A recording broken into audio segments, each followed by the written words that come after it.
आणि कुठल्याही परिस्थितीमध्ये आरोपी कोणीही असो, कोणीही कुठल्याच आरोपीला या ठिकाणी सोडलं जाणार नाही।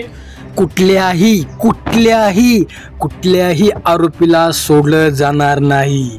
आरोपी माझ्यापर्यंत येतात काय, फोटो काढतात काय, फरार होतात काय, ही बाब फडणवीसांच्या चांगली लक्षात आली आहे। आता देवेंद्र फडणवीस यांनी सांगितलं आहे एकाही आरोपीला सोडणार नाही। हे प्रकरण आता देवेंद्र फडणवीस यांच्या कानावरती गेले आहे। SIT चौकशी देखील ते लावणार आहेत असं सांगितलं आहे। देवेंद्र फडणवीस यांनी या हत्ये प्रकरणी खचून चौकशी केली आहे। त्यांना मराठा समाज देखील पुण्यामध्ये भेटला होता। लवकर आरोपींना अटक करा, आरोपी अटक का होत नाहीत याच्या पाठीमागे कोण आहे हे देखील देवेंद्र फडणवीस तपासणार आहेत। आरोपी पडद्याआड कोण लपवत आहे देवेंद्र फडणवीसांना आता चांगलं कळलं आहे।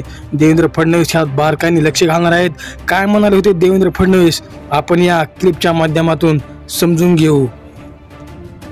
बीड जिल्ह्यातली जी काही घटना आहे अतिशय निगृण अशा प्रकारची जी काही सरपंचाची हत्या त्या ठिकाणी झालेली आहे, त्या संदर्भात काही लोकांवर कारवाई केली आहे, काहींना सस्पेंड केलाय, काहींना घरी पाठवलाय।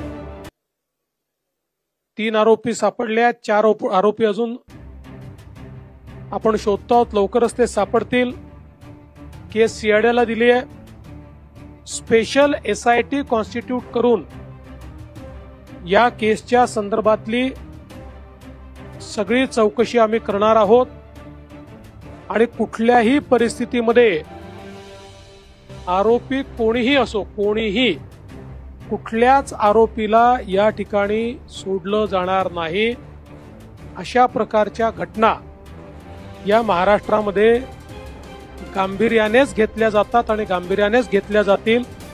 त्यामुळे SITच्या माध्यमातून सगळे धागेदोरे शोधून काढण्याचं काम हे निश्चितपणे या ठिकाणी आपण करू।